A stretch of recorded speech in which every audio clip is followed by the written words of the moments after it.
Okay, final bill for today is House File 10 from Representative Listgard. I move that House File 10 be re-referred to the Judiciary, Finance, and Civil Law Committee. We do have an author's amendment coded A23-0067. I move adoption of the A23 amendment. Members, you will see that there is a comparison document provided by the reviser in your folders. Any comments, Rep. Listgard, on the amendment? Nope, it just gets the bill in the shape that I would like it as I present. Wonderful. All those in favor of adopting the A23, say aye. Aye. Opposed? Motion prevails. The amendment is adopted. Would you like to go ahead and explain your bill, Representative Listgard? I sure would. Thank you so much, Madam Chair and committee members. I am proud to once again carry House File 10, a bill to enhance public safety and create safer work conditions at Minnesota's oil refineries. You've heard me present this bill before, but in 2023, this will be the year that it passes. Madam Chair, I'm pleased to be joined today by my brothers and sisters from the skilled trades who are behind me today. Many of them work in these refineries, and they have seen firsthand the need of this bill. As a former labor, Local 1097, and a former steel worker, Local 4108, I know the importance of worksite safety and the value of skilled professionals who take safety seriously. To the men and women behind me, I say thank you. It is your skills and effort that has built and maintains this great nation. And I'm glad to be here for you today as you are there for us. Now, is it Mr. Chair? No, I'm switching. Oh, okay. Mr. Chair. The heart of this bill. Earlier announcement when we're going to be doing a lot of this because different people had different bills up elsewhere, but go ahead. Thank you, Mr. Chair. The heart of this bill hasn't changed since it was first introduced 2 years ago. You know, it raises the training and safety standards of those who work for contractors at the state's 2 oil refineries by requiring that a percentage of all contractor employees be graduates or apprentices in a registered apprenticeship program. As we know, registered apprenticeship programs are the gold standard in the workforce development. You know, many of my colleagues have toured these training centers. You just witnessed the bill prior to this, the commitment that these trade unions put forth. I'm a former steel worker that was an apprentice, and I had to get checked off. I had to meet certain criteria. This bill isn't about union versus non-union. It is about individuals having the proper training to do the proper job. Your skills need to match the task at hand. That is what this is. There are people both directly and indirectly that can be affected by a poor choice, lack of knowledge. They can have lasting, devastating effects. And that is what this bill is today. We have tried. We passed it out of the House in a bipartisan way, but it got stopped. We are here today, and I can honestly say that I'm proud that the trades leadership has worked with their members, and they all worked with the refinery. This is a better bill because of the company and the union working together. They may not agree 110%, but this bill is a better bill because people came together. So I have testifiers here today, Mr. Chair, if you listen, and he'll walk through the bill, and we'll be able to answer any questions you may have regarding this. And I have a list in front of me of testifiers. First one is former Representative Chris De La Forest. Welcome to the committee, classmate. Well, Mr. Chairman, good afternoon, members of the committee. It's good to see you. Christopher De La Forest, for the record, I'm here today on behalf of the Minnesota Building and Construction Trades Council, which represents over approximately 80,000 unionized construction trades professionals across the state of Minnesota.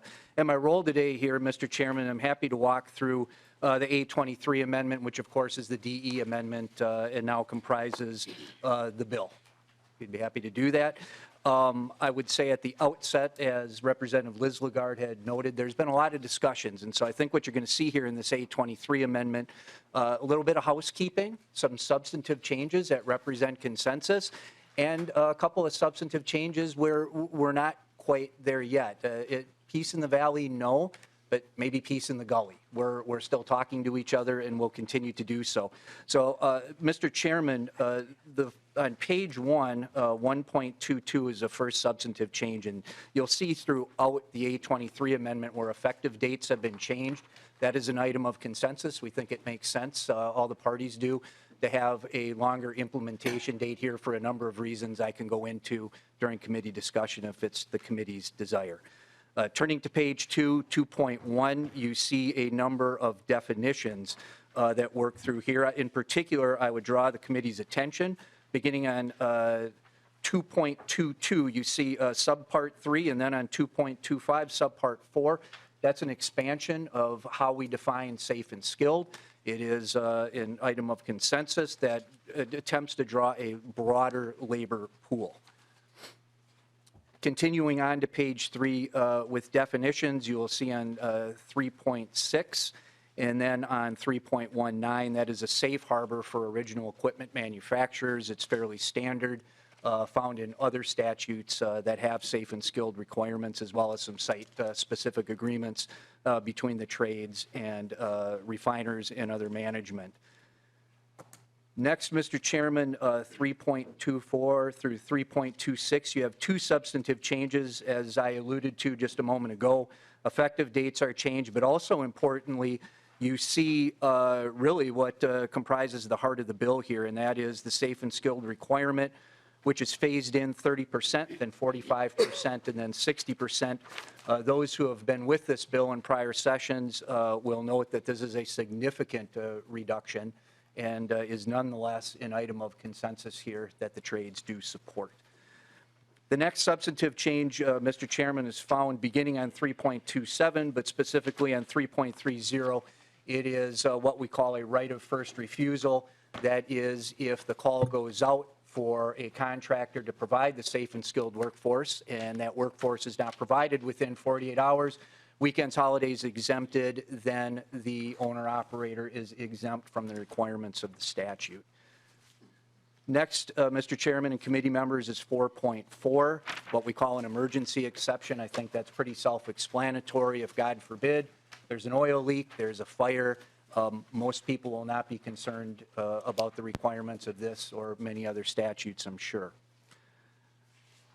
The next change begins on 4.10. This is sort of a hybrid in concept. It's an item of consensus, but we are still talking about the specific language here.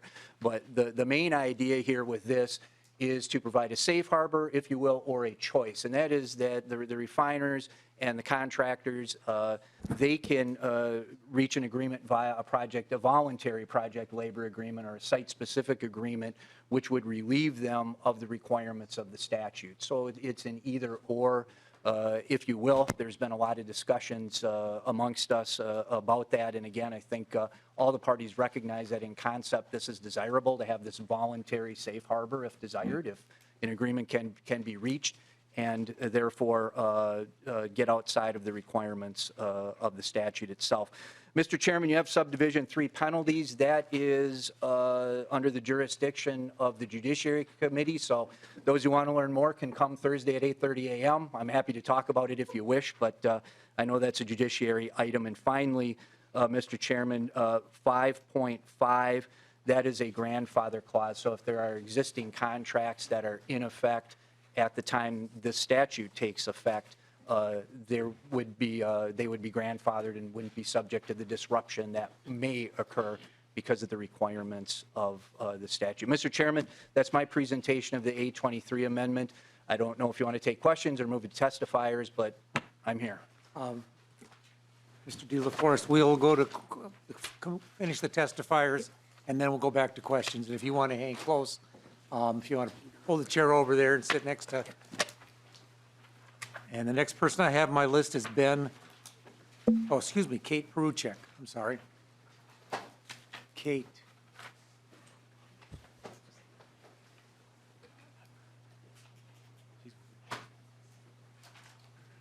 Starting with Ben.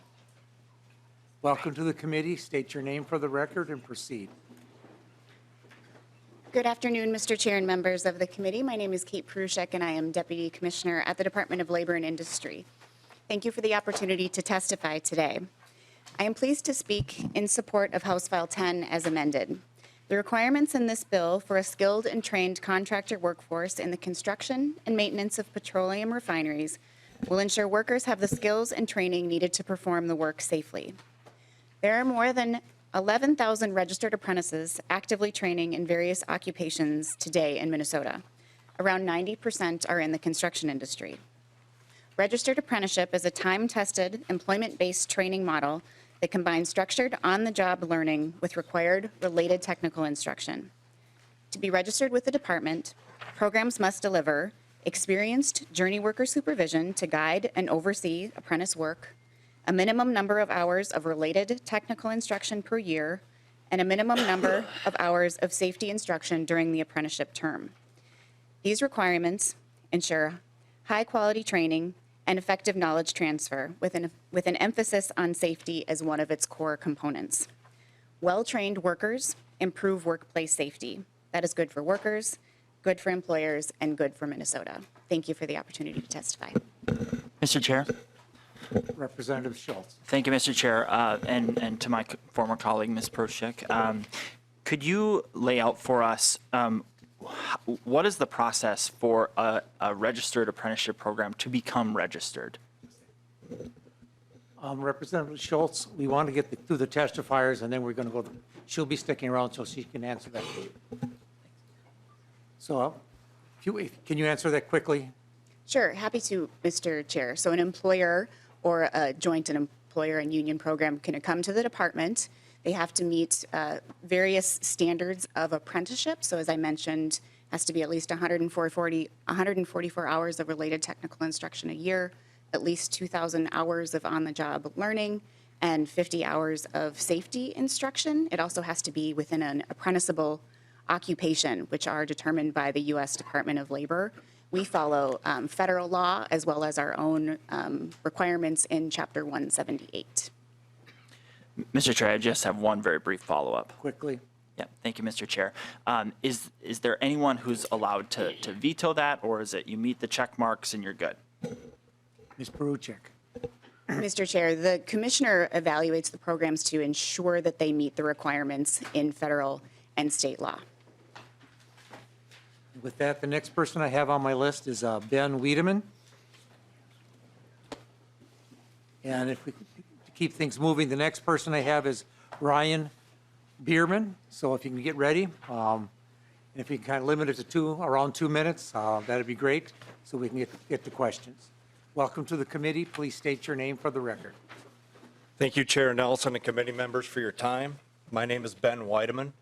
I've been a laborer for 19 years, and for a decade, I was a health, safety, environmental manager for a large contractor that specializes in maintenance and construction work inside refineries, power plants, and chemical plants throughout the United States. I have experience in each of these high-hazard facilities throughout the country, but my work has been mainly focused in one of the oil refineries right here in Minnesota. I took great pride in developing and reviewing safety policies, procedures, writing job hazard analysis, job audits, incident investigations, and developing corrective actions, as well as working with Minnesota OSHA. My highest priority was to make sure that everyone went home the same way that they came to work each day. Oil refineries are a high hazard work environment.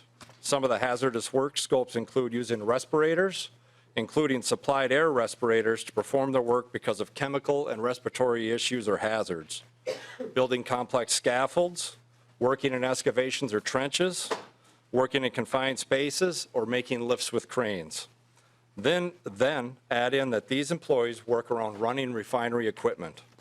Mistakes or failures have consequences in these types of facilities, refineries are not normal construction sites. It's potentially dangerous for individual workers, co-workers, the surrounding community, and the environment. Why is it more dangerous? Let's say a scaffold is poorly constructed or used improperly. Failure could not only result in loss of life, but could damage key refinery components, which could cause environmental and community impacts.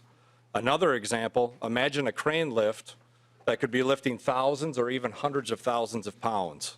Failing, the result could be catastrophic, and these are only two examples. That is why refineries need a well-trained workforce. In my career, it was easy to spot the difference between workers that are trained in registered apprenticeship programs and those who are not. They understand their specific job duties, know when to ask questions, and they contribute to a safe and productive culture of quality work every day.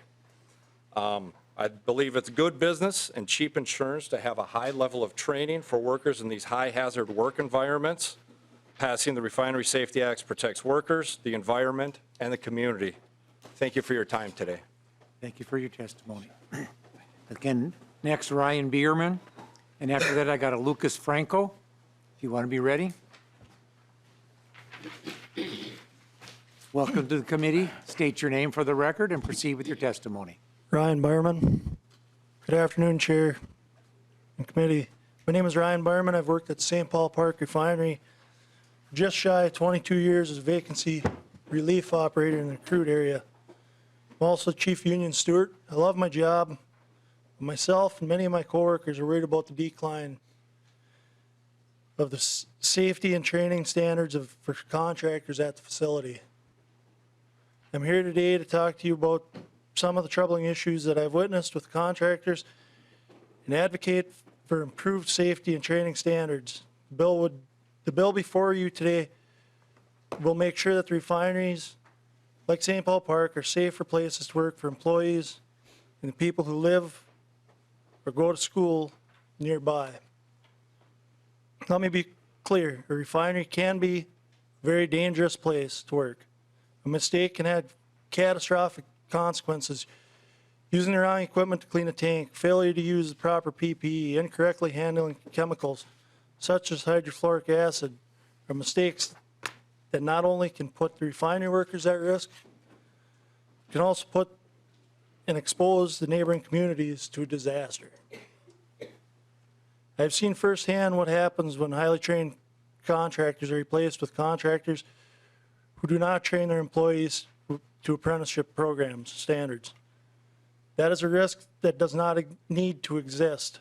I have also seen on-trade some contractors that don't know how to use Minnesota fire hydrants, critical infrastructure for the safety of the plant, surrounding communities. I've seen on-trade and subcontractors use life-critical safety equipment such as SCBA or self-contained breathing apparatuses incorrectly. Puts myself, firefighters, my coworkers, and the community at risk. In conclusion, these guys don't know what they don't know. And that's a dangerous thing in a place like the St. Paul Park Refinery. Apprenticeship level training, these folks will be able to read a situation and be trained to ask the right questions. If you want to wrap up. Yep. Thank you, sir. Lucas Franco. And the next person I have is John Bashi. Again, if you keep it to about 2 minutes. Okay. Good afternoon, Chair Nelson and members of the committee. My name is Lucas Franco. I am the co-author of a report for Local Jobs North on safety conditions at a Minnesota refinery. Along with my co-author, I spent months in 2021 analyzing public documents and interviewing workers in an effort to better understand conditions at the facility. What we uncovered was disturbing and demonstrates the need for rigorous training standards at Minnesota refineries. Worker after worker shared stories of potential safety, health, and environmental hazards, from improper installation of fire safety controls to obviously botched cleanup operations. Workers told us that the refinery understudy had been troubled for years. They were concerned that actions taken by the new owner made the facility more dangerous. These actions include elimination of safety tech and firefighter positions, removal of skilled local trades workforce, and at the time, locking out operations workforce. Workers reported numerous cases of avoidable safety lapses that were clearly the result of poor management or use of poorly trained workforce or both. Their eyewitness reports indicate that facility owners had brought in non-local workers who clearly lacked a basic knowledge of their jobs, refinery hazards, and/or safety procedures. As shocking as the accounts were in this report, we're concerned that they're really only just the tip of the iceberg. In a refinery, seemingly minor mistakes can have serious consequences for workers and for surrounding communities. These risks can include worker or public exposure to hydrogen fluoride or HF. An EPA analysis found that a crack in an HF tank at the St. Paul Park facility could unleash a toxic plume that could travel up to 19 miles, potentially endangering as many as 1.7 million Minnesotans. The best thing policymakers can do to protect refinery workers and neighboring communities is to require rigorous training standards for the contracted workforce. HF 10 sets a critical training threshold for work in a refinery. I encourage you to heed our findings about disturbing safety lapses at this Minnesota refinery. Thank you for your time. Thank you, sir, for your testimony. John Bosch. The next person I have is Jake Rient. Welcome to the committee. State your name for the record and proceed with your testimony. Thank you, Mr. Chair, members of the committee. For the record, my name is John Bashi. I'm with Associated Builders and Contractors of Minnesota. Thank you for the opportunity to testify on House File 10 today. ABC is opposed to House File 10, which would mandate registered apprenticeship programs on private construction, something never before done in Minnesota. We have several members who help maintain and repair and build Minnesota's refineries, and there seems to be a misconception that the absence of a registered apprenticeship program has a negative impact on a contractor's ability to perform work safely. This couldn't be further from the truth. ABC's members have partnerships with MinOSHA, industry-leading safety programs, and customized in-house safety programs, craft training, and more, even though they are not registered with the state. They take pride in their work, and even more so, their safety record for each and every employee. Merit shop contractors may choose not to participate in a registered apprenticeship program for a variety of reasons. For example, merit shops often choose to provide in-house training due to the specialized nature of their trades and their market. The breadth of requirements in registered apprenticeship programs are not necessarily tailored to these specific crafts. ABC members also employ multi-skilled craft professionals who are capable of performing different types of work rather than limiting themselves to one trade. Current DLI requirements, however, limit these professionals to a particular skilled trade for the purpose of a registered apprenticeship program, making it difficult to accommodate these multi-skilled craft professionals. For example, it's not uncommon for our members' carpenters to help with concrete pours or tie rebar. This sort of efficiency may make someone comfortable, but it's what makes our members so successful. It's been said that anyone can start a registered apprenticeship program, and in theory, this is true. However, in practice, merit shop contractors have seen pushback from the building trades unions when they've attempted to start a new registered apprenticeship program that competes with a union program. For example, ABC experienced intense opposition when first pursuing our registered apprenticeship program in the early 2000s. Anyone can submit comments on these proposals, and the building trades unions submitted comments to the Department of Labor to pressure them to not approve our program. While ABC's program was ultimately approved, it was extremely disheartening that such efforts were taken to prevent the approval of a merit shop program solely for the reason that some folks are uncomfortable with fair and open competition. We agree with Representative Lizagard that this shouldn't be about union versus non-union, and if this requirement does move forward, we sincerely hope that we don't see additional efforts on behalf of this bill's advocates to oppose merit shop apprenticeship programs. While we are strongly opposed to the concept of mandating one-size-fits-all registered apprenticeship programs on private businesses, ABC members are resilient, and we will adapt to this mandate if forced to. Our merit shop contractors and their multi-skilled craft professionals will remain competitive and will continue to gain market share in Minnesota's construction industry just as they have been doing for years. In closing, I strongly encourage the committee to vote no on House File 10 and to allow our members to continue to utilize the training programs that work best for their business and multi-craft professionals. Thank you again. And next person up is Jake Rient. Thank you for your testimony. And after that, I have Lynn Granger. Welcome to the committee. State your name for the record and proceed with your testimony. Mr. Chairman, members of the committee, my name is Jake Rent. I'm Vice President of Public Affairs for Flint Hills Resources.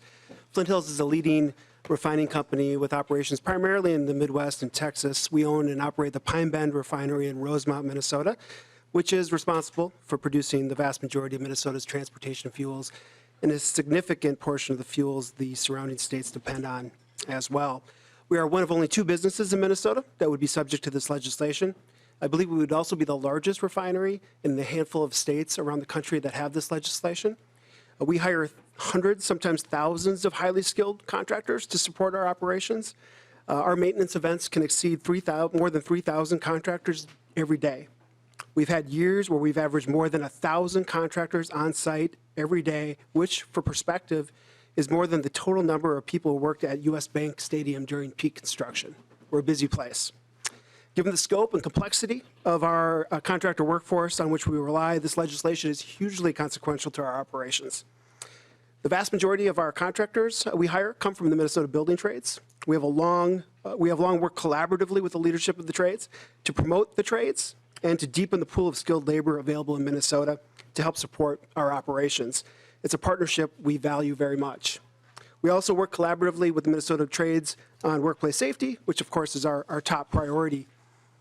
Today, Pine Bend is known for being among the safest industrial sites in Minnesota. We're very proud of that, and that would not be possible without the participation, cooperation, and partnership of the Minnesota building trades.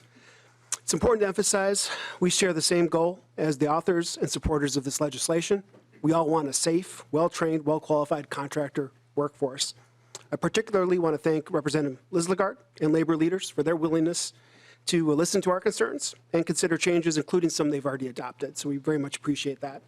We are still struggling a bit to understand the reason for the bill. Again, since we've had no complaints specific to our operation that would merit, in our view, a change in state law. We have no awareness of any data that would support a change in state law as it pertains to our facility, or that these types of apprentice training programs for refineries make a difference with respect to safety.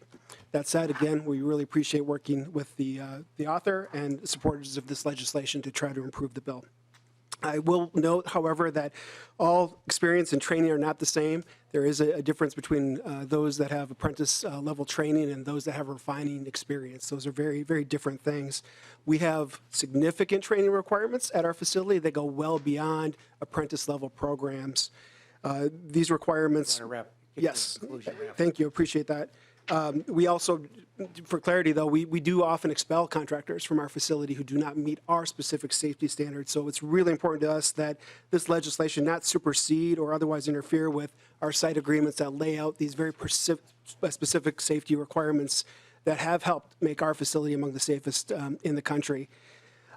Lastly, we do have some contractors that are not technically in a training program that would qualify them to work at our facility should this legislation become law. Our hope is an exception be granted for those individuals who have experience working in our facility, have worked there very safely for years, that they be given the time and the opportunity to earn the training that this legislation requires so they can continue working in our facility. So again, nothing more important for us than safety. We appreciate the author's attention to this issue, labor leaders' ongoing willingness to work with us to make sure we're as safe as we possibly can be, and we look forward to keeping those conversations going. Thank you, sir, for your testimony. Lynn Granger, and then the last person I have on my list is Mitch Horn. Again, welcome to the committee. State your name for the record and proceed. And again, if you can keep it to 2 minutes, close as you can. Thank you. Will do my best. Good afternoon. My name is Lynn Granger. I am the American Petroleum Institute's Midwest Region Director. Chair Nelson, members of the committee, thank you so much for the opportunity to share our concerns with House File 10 today. For the committee's awareness, House File 10 is nearly identical to proposals being pursued in nearby states, none of which have been adopted. However, like House File 10, each is a labor mandate posing as a worker safety bill. As currently drafted, House File 10 would impose workforce quotas on the state's 2 refineries, eventually require a percentage of contractors to be from certain certified apprenticeship programs, many of which are union-led, and force onerous compliance reporting and related penalties up to $10,000 a shift on these refiners.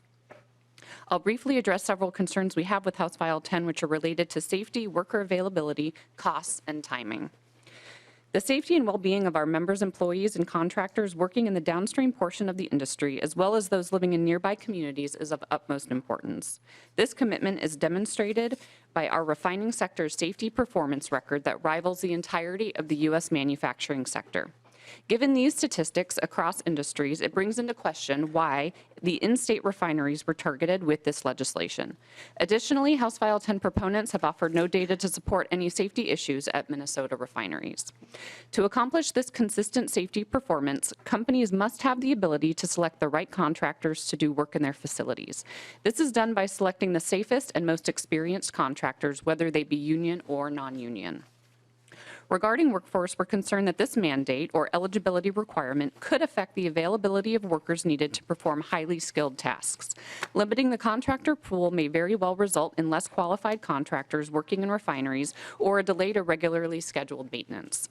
This is particularly true when the refineries are performing large-scale maintenance on the process units. These are referred to as turnarounds and often involve 1,000 contractors or more each day for several months. It is also important to note that apprenticeship-level training does not require industry-specific training. An electrical apprentice may have the skills and training to wire a house, but the skills and training needed to work in a large industrial setting, such as a refinery, are very different and more Come complex. to a conclusion.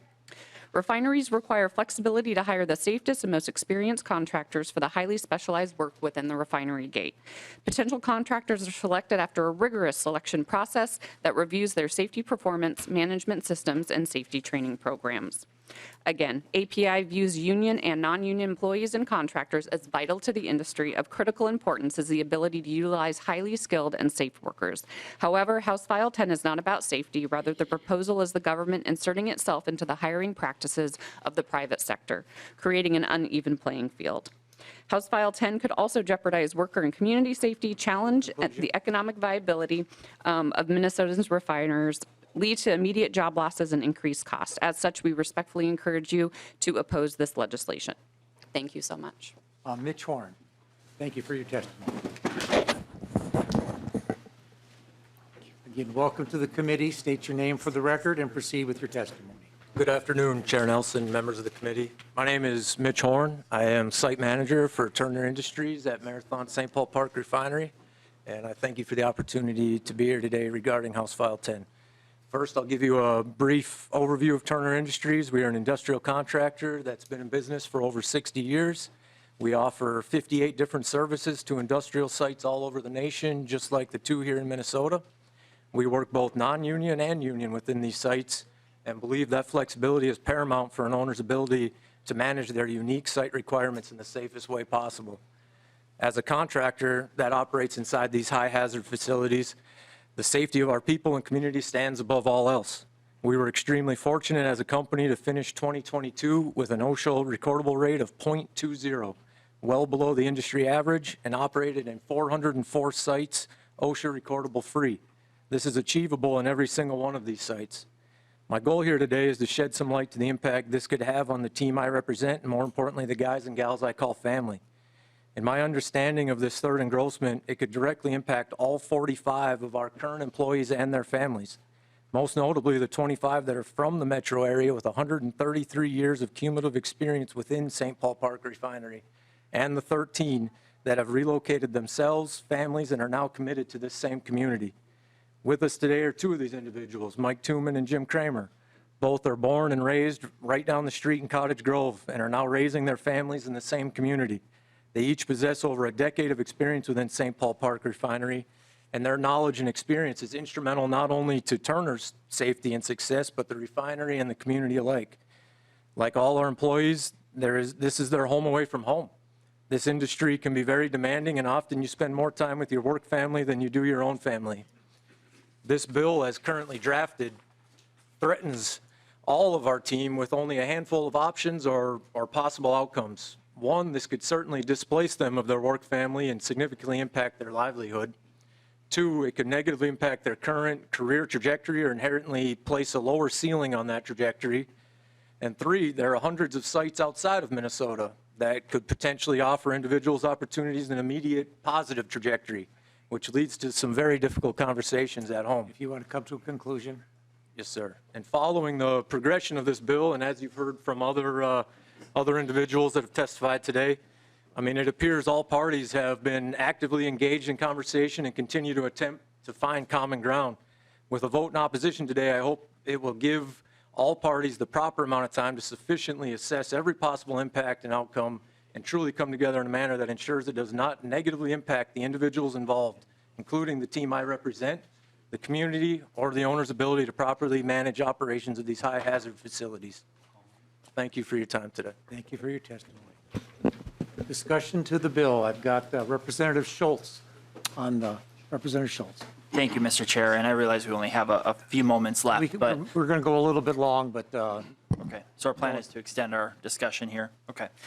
All right. Thank you, Mr. Chair, and to the bill's author. I do appreciate the fact that you've been willing to see this through this legislative session, work with all the stakeholders involved, and hear the concerns, because especially what we just heard, is concerning for me, and I know it would be for you as someone who lost their job as a part of a closing of a facility, an industrial facility, high hazard, one could say, in some regards. So I know that you have great care for the workers, just like I do. You know, I think it might have been one of the only members. You may have yourself walked the picket line at Marathon last year.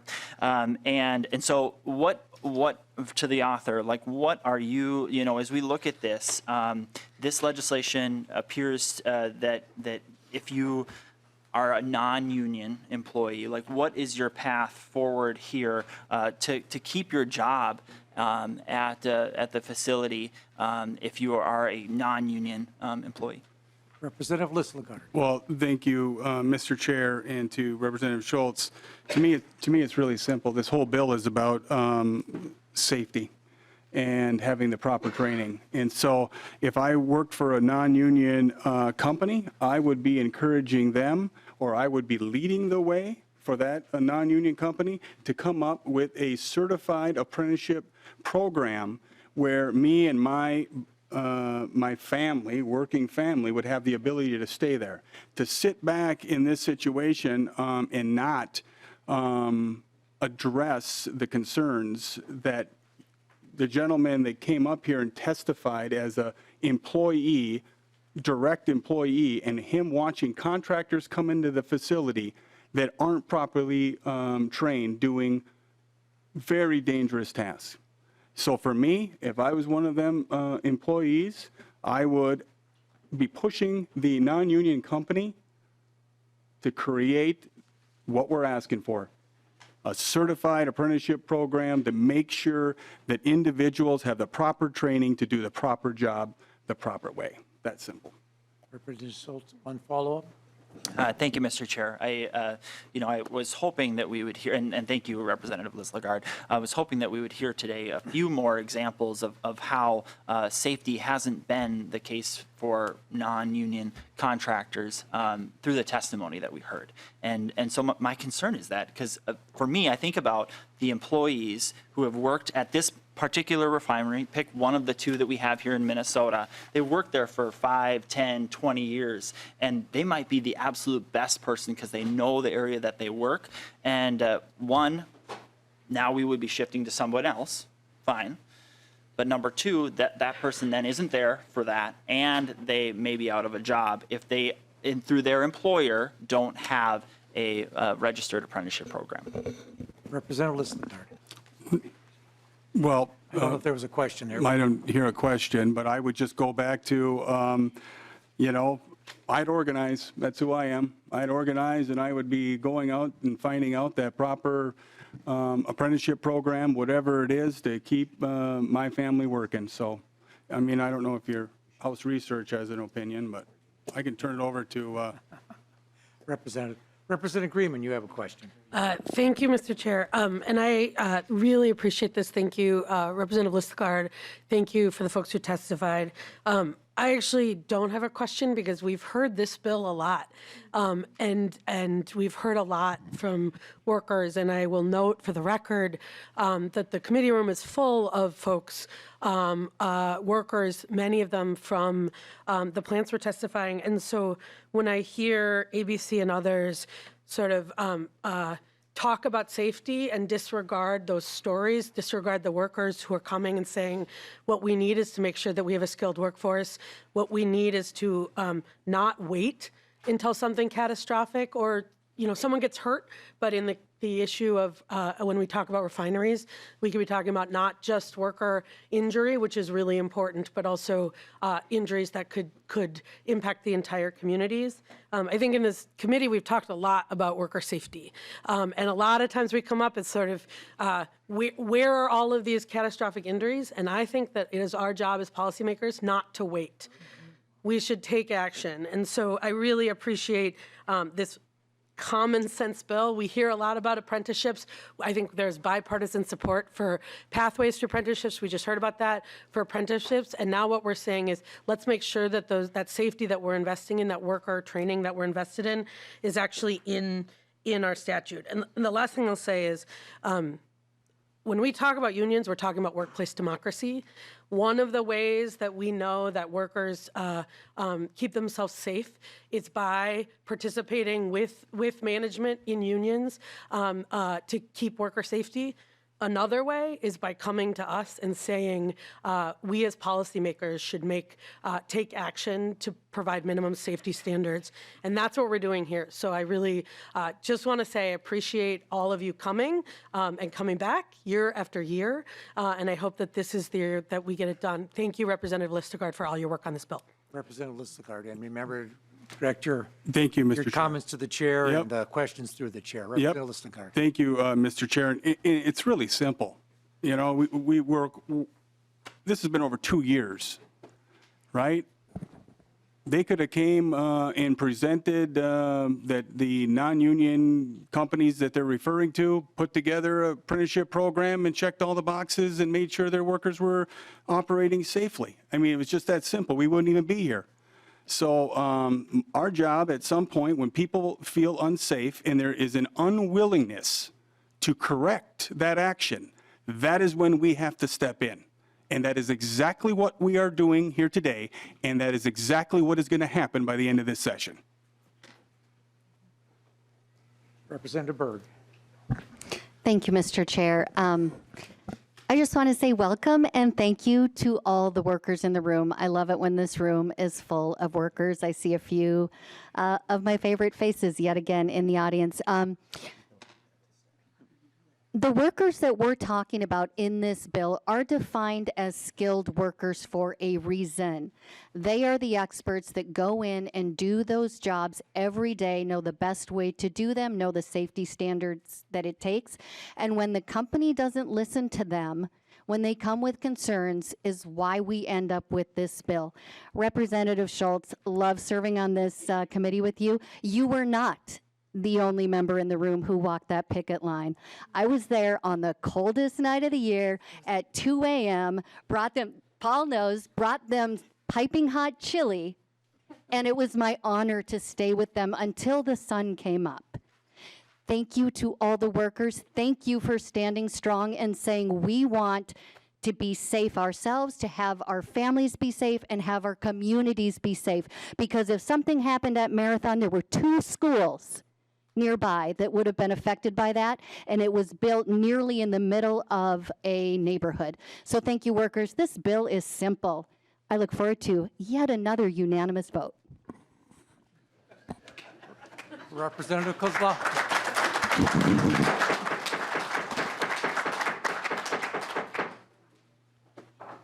We have business to do here. Please keep the applause down. Representative Kozlowski. Thank you, Chair Nelson and Representative Listegard. This is a bill that I'm a really proud co-author on because it did happen in my community and impacted our entire area.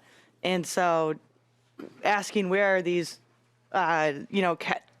catastrophes happening, we know them because we lived them.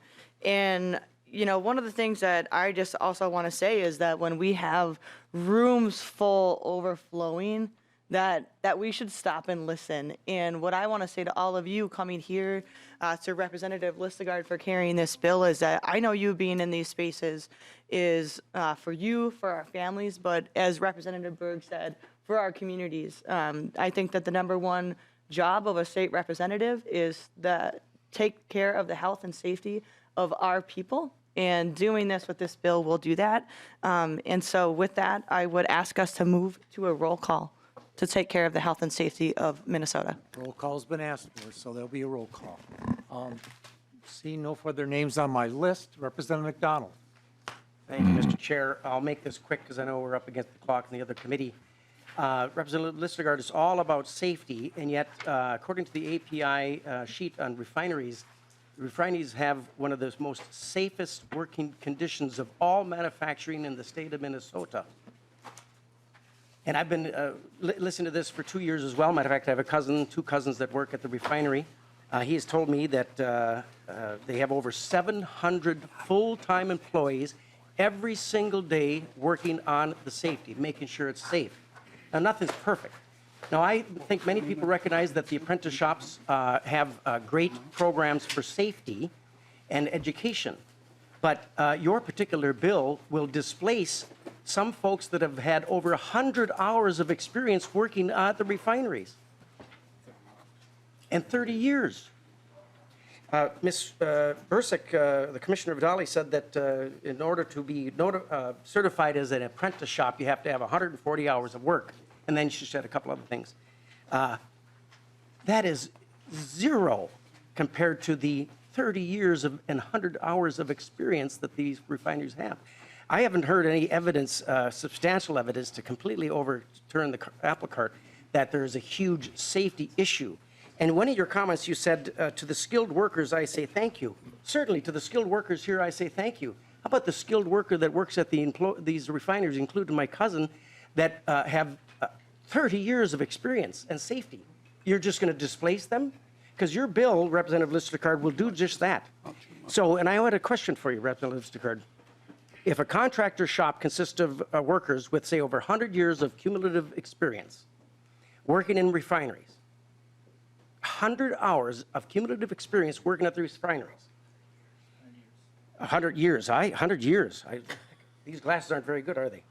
100 years of experience, but we're not formally trained at a formally trained apprentice shop, but they have 100 years of experience. Can you get to your questions? Would this bill require the owner of the refinery to cut the contractors with the contract shop and replace the workers with the union workers? Because it does in the reading that I've read it. Representative Listergaard, Well, quickly. yes, thank you, Mr. Chair. Well, first of all, to your one comment, not all accidents get reported, and I'll just refer to you said API is the one who made that comment. You know, there's a lot of things that don't get reported to a higher level. And then to what was your second question? Oh, by the way, 100 years. Yeah, you said 100 hours, 100 years, potato.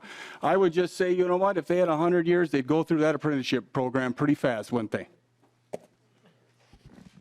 Representative McDonald, quickly, and then I got... Okay, just to respond to that. Now, I've been in my profession for 35 years. I know it very well. To insinuate that because I didn't go to an apprentice shop because of your bill, that I wouldn't be good at what I did. That is ridiculous.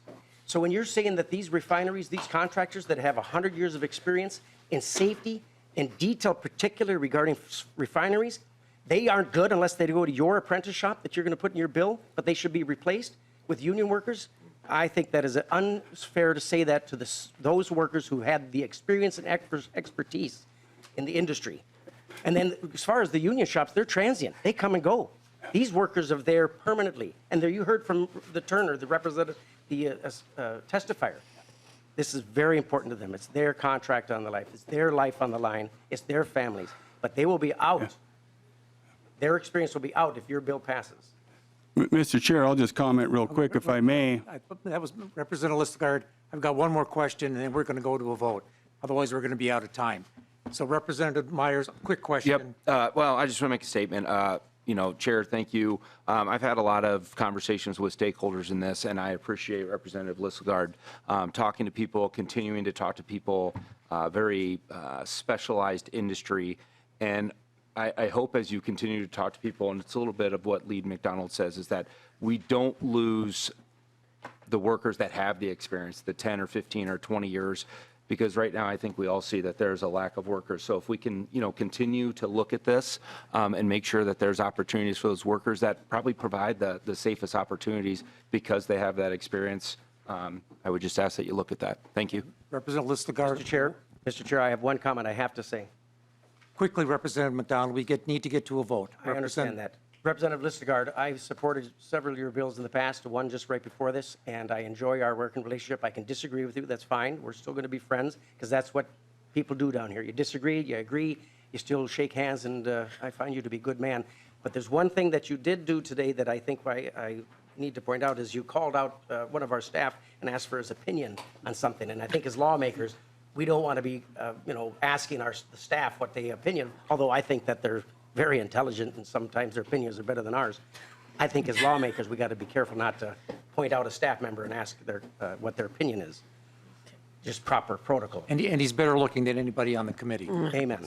Representative Listergaard, 1 minute wrap up. Well, thank you so much for the robust conversation. And to you, Representative McDonald, yes, you are a good man, and we agree to disagree at times. And this ain't my apprenticeship program. And they're all good workers, and it doesn't matter if they're union or non-union. But what the union, the trades do, is they assure whoever comes in there, there's a program put in place so people know that they're training and they're having the proper understanding of the task at hand. And there's documentation, not just to hire somebody off the street to fill a spot where a contractor can get so much dollars per employee per hour. That's not what this is. Obviously, if it got to our level, there are serious concerns. Else it would have never got to us. And they had 2 years to correct the problem. They didn't correct the problem, and by God, we are. Thank you, Representative Listergaard. With that, roll call has been asked for. The clerk will take the roll. And 1 second. Representative Berg renews her motion that House File 10 as amended be re-referred to the Judiciary, Finance, and Civil Law Committee. Mr. Hendrickson. Chair Nelson. Aye. Nelson, aye. Vice Chair Berg. Aye. Berg, aye. Lead McDonald. Nay. McDonald, nay. Rep Daniels, excused. Rep Greenman. Aye. Greenman, aye.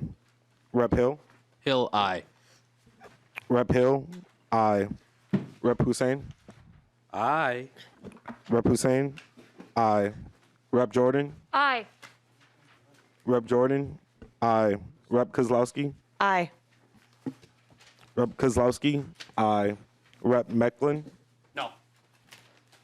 Rep Mecklin, no. Rep Myers. Aye. Rep Myers, aye. Rep Schultz. Aye. Rep Schultz, aye. Rep Wogelmont. Wogelmont votes aye. Rep Wogelmont, aye. With that, the roll is closed. With 10 ayes and 2 nays, the motion prevails. The bill is on its way to Judiciary.